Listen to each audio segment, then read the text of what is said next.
Hello साथियों, विद्यार्थियों, कैसे हो आप सब। आशा करता हूँ खुश होंगे, मस्त होंगे, बिंदास होंगे। मैं पवन शर्मा ब्रिजवासी परिवार में आप सभी का स्वागत करता हूँ। तो दोस्तों, इस वीडियो में हम प्रॉपर्टीज ऑफ डेफिनेट इंटीग्रल्स के बारे में बात करेंगे। पिछली वीडियो में हम डेफिनेट इंटीग्रल्स के कुछ क्वेश्चन किए थे, लेकिन आज इस वीडियो में हम जो डेफिनेट इंटीग्रल्स की प्रॉपर्टीज पे बेस्ड क्वेश्चन होते हैं वो करने वाले हैं। तो पहला क्वेश्चन आपके सामने लिखा हुआ है, जीरो से -π/4 से π/4 sec square x d x is equal to, और ये क्वेश्चन आपका 2020 में आया हुआ है। तो चलिए स्टार्ट करते हैं। देखो, आपने एक प्रॉपर्टी पढ़ी होगी इंटीग्रल की प्रॉपर्टीज। मैंने पहले ही बोल दिया कि प्रॉपर्टीज ऑफ डेफिनेट इंटीग्रल। तो एक प्रॉपर्टीज होती है -a/a f x d x equal to twice of 0 to a f x d x. कब होता है ये? When f x is even, when f x is even. ठीक है। अब ये इवन क्या है? इवन बता दूं, जब हम एफ एक्स में एक्स की जगह -x रखेंगे और वो अगर एफ एक्स आ जाए तो उसे बोलते हैं हम इवन, और अगर एफ एक्स की जगह -x रखते हैं और वो क्या आ जाए, -f(x) आ जाए, उसे बोलते हैं ऑड। और जब इस कंडीशन में ऑड होगा तो हम उसे क्या कहेंगे? जीरो। जब एफ एक्स की वैल्यू यहाँ इवन होगा, एफ एक्स इवन होगा, तो वैल्यू क्या होगी? ट्वाइस ऑफ 0 से a f x d x. और जब वहन एफ एक्स इज ऑड, यहां तक दिखाई दे रहा होगा आपको, एफ एक्स इज ऑड होगा तो उस पूरे इंटीग्रल की वैल्यू क्या होगी? जीरो। तो हम यही पुट करके देखते हैं। देखो यहां पे एफ एक्स की वैल्यू क्या है? Sec square x. अब मैं एक्स की जगह यहां पे -x पुट करूं तो सेक स्क्वायर -x। अब आपको पता है सेक -x क्या होता है? सेक x, और वैसे भी स्क्वायर लगा हुआ है तो ये वैल्यू क्या हो जाएगी? पॉजिटिव। ठीक है भाई, आप जानते हो, क्या जानते हो? कॉस -x क्या होता है? Positive cos x। और सेक -x क्या होता है? सेक x होता है। होता है नहीं होता है? तो स्क्वायर लगा है तो स्क्वायर अगर माइनस भी होता तो भी पॉजिटिव हो जाता, क्योंकि स्क्वायर लगा हुआ है। ठीक है। तो चलिए, तो यहां पे हमने पुट किया f को -x, तो वो क्या आ रहा है? ये क्या बन रहा है? fx। तो इसका मतलब फंक्शन क्या है हमारा? इवन। और इवन होगा तो इस फंक्शन को हम क्या लिखेंगे? ट्वाइस ऑफ 0 टू a का मतलब π/4। भाई यहाँ -a टू a है, मतलब -π/4 से π/4, तो a की वैल्यू क्या आ गई? π/4। और ये क्या हो गया? सेक स्क्वायर x और dx। यहां तक दिखाई दे रहा होगा आपको। चलिए मैं ऊपर कर देता हूं थोड़ा। अब आ जाइए आगे। अब आपको पता है इंटीग्रेशन सेक स्क्वायर एक्स का क्या होता है? 10x। और मैंने आपको ये वैल्यू पुट करनी बताई थी। पहले पुट करते हैं अपर लिमिट और फिर पुट करते हैं लोअर लिमिट। तो पहले x की जगह π/4 पुट करो, तो 10 π/4 माइनस x की वैल्यू 10 0। यहां पे c नहीं आता है, मैंने बता दिया था पहले ही। 2 10 π/4 की वैल्यू होती है 1 और 10 0 हो गया 0। तो आंसर क्या आ गया हमारा? 2 1 जा 2। तो यही देखो, ये प्रॉपर्टीज पे बेस्ड क्वेश्चन है। इनकी आप बार बार प्रैक्टिस करोगे तो आपको 100% समझ में आने लगेंगे। ठीक है। चलिए अब मैं, आप स्क्रीनशॉट ले लेना बेशक। अब मैं क्वेश्चन नंबर 2 लिखने वाला हूं, आपकी स्क्रीन पे आपको दिखाई दे जाएगा। ये है question number 2। Question number 2। Question number 2 क्या है? -2 से 2 मॉड x और dx।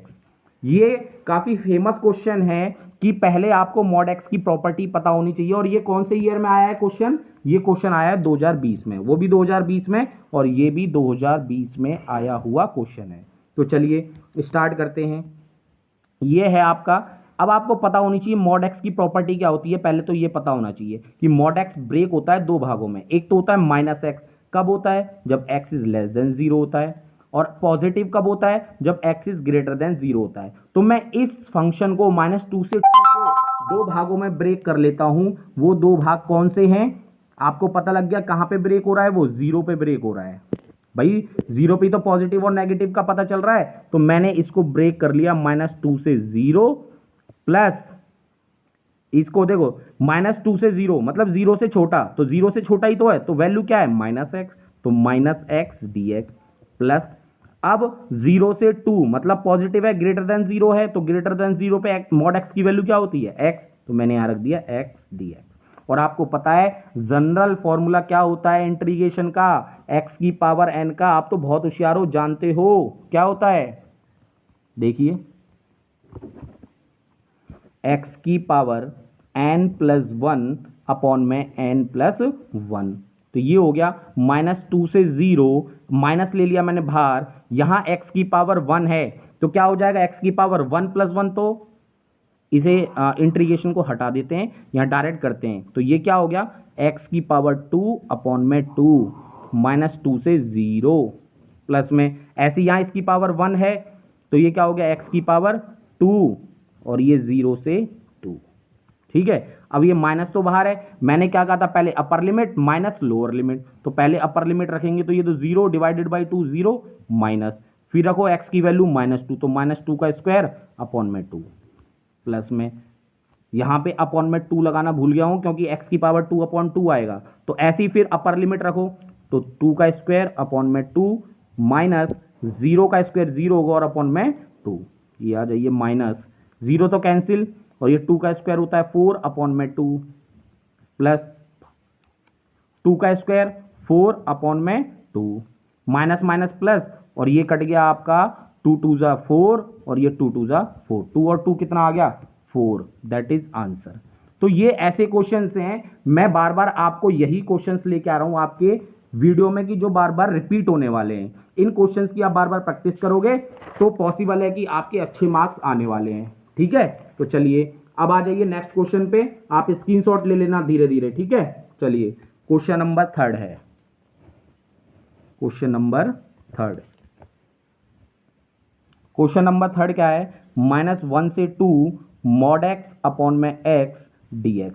तो वही अभी मैंने आपको बताया प्रॉपर्टी mod x की, ये भी आपका 2019 में आया हुआ क्वेश्चन है, ये 2019 में आया हुआ क्वेश्चन है। देखो हर क्वेश्चन आपका किसी ना किसी एग्जाम में किसी ना किसी ईयर आया हुआ है, तो मैं वही क्वेश्चन सिलेक्ट करके लेके आ रहा हूं जो आपके एग्जाम पॉइंट ऑफ व्यू से इंपॉर्टेंट है। तो आप इनकी घर पे बैठ के आराम से प्रैक्टिस करते रहिए, बाकी कैसे मुझे पढ़ाना है वो मेरी जिम्मेदारी है, बस आपको क्वेश्चंस की प्रैक्टिस करनी है। तो चलिए वही mod x को पहले ब्रेक करना सीखो। mod x की प्रॉपर्टी क्या कहती है, -x कब होगा, जब x की वैल्यू <0 होगी, और पॉजिटिव x कब होगा, जब x की वैल्यू क्या होगी, > 0। तो देखो 0 पे ब्रेक होगा, -1 से 0, अब ये 0 से लेस है तो 0 से लेस पे क्या है mod x की वैल्यू -x, तो -x अपॉन x।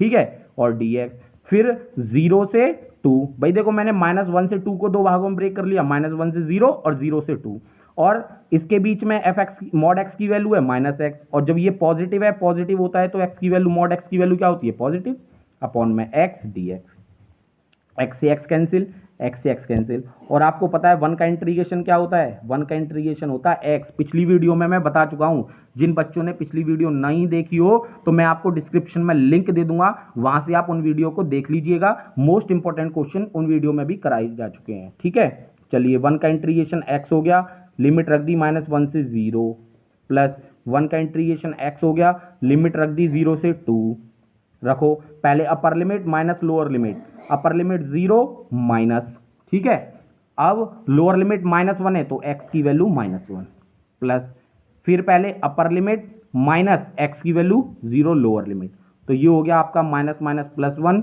0 का कोई मतलब नहीं होता है, 2 - 0 क्या हो गया 2, तो 2 + 1 क्या हो गया 3, तो यही हमारा क्या हो गया आंसर। तो क्वेश्चन नंबर 3 भी हमारा क्या हो गया कंप्लीट। क्वेश्चन नंबर 5 ये है आपका 0 से पाई x tan x अपॉन में sec x प्लस में tan x और dx, और ये आपका 2017 में भी आया है और 2018 में भी आया और 5 नंबर में आया है ये क्वेश्चन, तो इसको तो आपको अच्छे से करना है। चलो तो आपको मैंने स्टार्टिंग में ये 10th में भी पढ़ चुके होंगे, आपको tan x को हम क्या लिख सकते हैं sin x अपॉन में cos x, तो यहां लिख दिया मैंने, इसको मैंने i पुट कर लिया, लेट कर लिया i = 0 से पाई x tan x को मैंने पुट कर दिया sin x upon cos x, upon में sec x क्या होता है 1 upon cos x, tan x क्या होता है sin x upon cos x। ठीक है, चलिए अब थोड़ा एलसीएम ले लेते हैं, ये तो आप जानते होंगे एलसीएम कैसे लेते हैं, होशियार बच्चे हो आप, चलो आ जाओ। ये एलसीएम आ गया कॉस एक्स, और ऊपर क्या बनेगा 1 प्लस साइन एक्स। जब क्या मल्टीप्लाई कैसे होता है, बीच बीच वालों का और नीचे वाले का ऊपर वाले से, तो मैं डायरेक्ट कर रहा हूँ कॉस एक्स से कॉस एक्स कैंसिल आउट, तो क्या बचा आई इक्वल टू 0 से पाई एक्स, ऊपर बचा साइन एक्स अपॉन में 1 प्लस साइन एक्स। ठीक है, इसे मान लिया इक्वेशन नंबर फर्स्ट। और आप प्रॉपर्टी जानते हो 0 से A F x d x को हम क्या लिख सकते हैं, 0 से A F A minus x और डी एक्स। ठीक है, चलिए अब आ जाओ, मैंने लिख दिया आई 0 से पाई, ए की वैल्यू क्या है पाई, तो एक्स की जगह क्या रखेंगे पाई माइनस एक्स, तो एक्स की जगह pi minus x sine pi minus x upon में 1 plus sine pi minus x और डी एक्स। और आपको पता है सेकेंड इंटरवल में क्या होता है, देखो यहाँ 0 पाई बाई 2 पाई और 3 पाई बाई 2 और 2 पाई, तो पाई माइनस करते हैं तो यहाँ पे 2 होते हैं, साइन और कोसेक पॉजिटिव होते हैं, बाकी सब नेगेटिव होते हैं, तो पाई में से घटाएंगे तो साइन पाई माइनस एक्स क्या आएगा पॉजिटिव, तो पॉजिटिव साइन एक्स। तो ये हो गया 0 से पाई, पाई माइनस एक्स तो सेम रहेगा, साइन पाई माइनस एक्स क्या हो गया साइन एक्स अपॉन में 1 प्लस साइन एक्स। अब क्या कर लिया मैंने, मल्टीप्लाई कर लेता हूँ, पाई में अलग, इस पूरी वैल्यू का पाई में अलग और एक्स में अलग, तो आई इक्वल टू क्या हो गया 0 से पाई पाई साइन एक्स अपॉन में 1 प्लस साइन एक्स माइनस 0 से पाई एक्स साइन एक्स अपॉन में 1 प्लस साइन एक्स।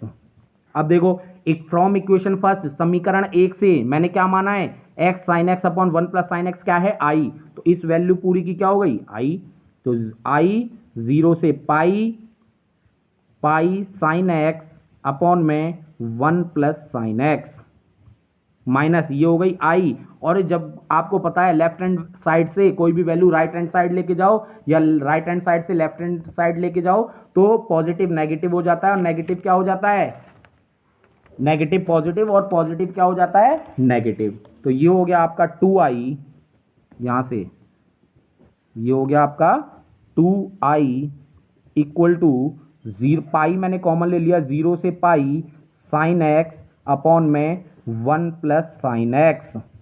देखो यही है ना यहाँ पे, ये रहा pi sine x upon 1 plus sine x, तो पाई मैंने कॉमन ले लिया है बाहर और sine x upon 1 plus sine x integration में लिख दिया और डी एक्स। तो मैंने क्या किया 2i इक्वल टू पाई 0 से पाई, बस कॉन्जुगेट का ऊपर नीचे मल्टीप्लाई कर दिया, ये 1 प्लस साइन एक्स है तो 1 माइनस साइन एक्स अपॉन में यहाँ 1 प्लस साइन एक्स और 1 माइनस साइन एक्स, कॉन्जुगेट का ऊपर नीचे multiply by conjugate on numerator and denominator. ठीक है, अब देखो 2 को मैंने पाई के नीचे भेज दिया तो ये हो गया पाई बाई 2 0 से पाई। अब देखो sine x minus sine x का अंदर मल्टीप्लाई कर दिया साइन स्क्वायर एक्स। अब आपको पता है ए प्लस बी ए माइनस बी ए स्क्वायर माइनस बी स्क्वायर, तो 1 माइनस साइन स्क्वायर एक्स, और 10th में प्रॉपर्टी पड़ी होगी sine square x plus cos square x equal to 1 पड़ी है 10th में, sine square x plus cos square x equal to 1, तो cos square x की वैल्यू क्या आ गई यहाँ से 1 माइनस साइन स्क्वायर एक्स, तो रख दीजिए बस cos 1 minus sign square x को क्या रखना है cos square x, pi by 2 0 से पाई साइन एक्स माइनस के साइन स्क्वायर एक्स अपॉन में कॉस स्क्वायर एक्स। बस अब क्या करना है अलग अलग कर दीजिए, आई इक्वल टू पाई बाई 2 0 से पाई साइन एक्स अपॉन में cos square x minus sign square x upon cos square x d x. आपको पता है ना अगर a plus B upon C लिखा है तो उसे क्या लिख सकते हैं a upon C plus B upon C. ठीक है, चलिए i इक्वल टू में पाई बाई 2 0 से पाई, देखो इस cos x को मैं दो बार cos स्क्वायर एक्स है ना तो इसे cos x into cos x लिख लो, तो साइन अपॉन कॉस तो हो गया 10x और इस इंटू में 1 मान सकते हैं और 1 अपॉन कॉस क्या हो गया sec x minus sine upon cos क्या होता है 10 और स्क्वायर है तो स्क्वायर लगा दो और बाहर आ गया dx। और आपको पता है इंटीग्रेशन क्या होता है 10x sec x का इंटीग्रेशन क्या होता है sec x। और टेन स्क्वायर एक्स का डायरेक्ट कोई इंटीग्रेशन नहीं होता, तो टेन स्क्वायर एक्स को मैं अलग कर रहा हूँ। देखो आपने प्रॉपर्टी पढ़ी होगी, इधर यहाँ से दिखाई दे रहा होगा, sec square x minus tan square x equal to 1 पढ़ा है नहीं पढ़ा? तो टेन को उधर भेज दो और 1 को इधर ले आओ। हो गया नहीं हो गया? तो sec square x minus 1, tan square x को हम क्या लिख सकते हैं? Sec square x minus 1। तो इसको मैं यहां सॉल्व कर रहा हूं, sec square x minus 1 dx, फिर सेक स्क्वायर एक्स का इंटीग्रेशन होता है टेन एक्स और 1 का इंटीग्रेशन होता है एक्स। तो टेन स्क्वायर एक्स को मैंने ब्रेक कर लिया किसमें? सेक स्क्वायर एक्स माइनस 1 में, और सेक स्क्वायर एक्स का इंटीग्रेशन होता है टेन एक्स और 1 का इंटीग्रेशन क्या होता है? एक्स। तो बस वहां पे पुट कर दो। अब आ जाओ यहां, I equal to pi by 2, इसका हो गया sec x minus bracket tan square x को हमने किस में ब्रेक किया था? इसमें, और इसका इंटीग्रेशन क्या आया? टेन एक्स माइनस एक्स, और लिमिट क्या आ गई? 0 से पाई। तो यह आ गया पाई बाई 2 सेक एक्स, या लिमिट पुट कर दो, sec pi minus ten pi minus का पाई, फिर माइनस अपर लिमिट रख दी, और फिर माइनस करके क्या रखते हैं? Lower limit. लोअर लिमिट रखेंगे तो सेक 0 माइनस ब्रैकेट में टेन 0 माइनस 0। ठीक है, अब आ जाओ पाई बाई 2, सेक पाई क्या होता है? देखो सेक पाई को हम क्या लिख सकते हैं? सेक पाई को लिख सकते हैं 1 अपॉन कॉस पाई, और आपको पता है कॉस 0 होता है 1 और कॉस पाई क्या होता है? माइनस 1। तो 1 अपॉन माइनस 1 क्या आ गया? माइनस 1। तो सेक पाई की वैल्यू हो गई माइनस 1। टेन पाई आपको पता है 0 होता है, और माइनस का अंदर मल्टीप्लाई करेंगे तो माइनस माइनस प्लस का पाई, और सेक 0 क्या होता है? 1। भाई सेक 0 को हम क्या लिख सकते हैं? 1 अपॉन कॉस 0, और कॉस 0 की वैल्यू 1, 1 अपॉन 1 क्या आ गया? 1, और ये टेन 0 0 और 0 0 0। बस हो गया काम। पाई बाई 2 ये क्या है? पाई, और माइनस 1 क्या हो गया? माइनस 2। तो यही हमारा आंसर आ गया। ये रफ वर्क है, तो आंसर क्या है हमारा? पाई बाई 2 पाई माइनस 2। तो ठीक है, आशा करता हूं आपको समझ में आया होगा, और समझ में आया है तो मेरी आपसे एक ही रिक्वेस्ट होती है कि अपने दोस्तों को शेयर कीजिए, कम से कम उनको भी पता लगे कि बृजवासी मैथ्स पे बृजवासी स्टाइल में पढ़ाया जाता है और एग्जाम पॉइंट ऑफ व्यू से इंपॉर्टेंट पढ़ाया जाता है। तो अपने दोस्त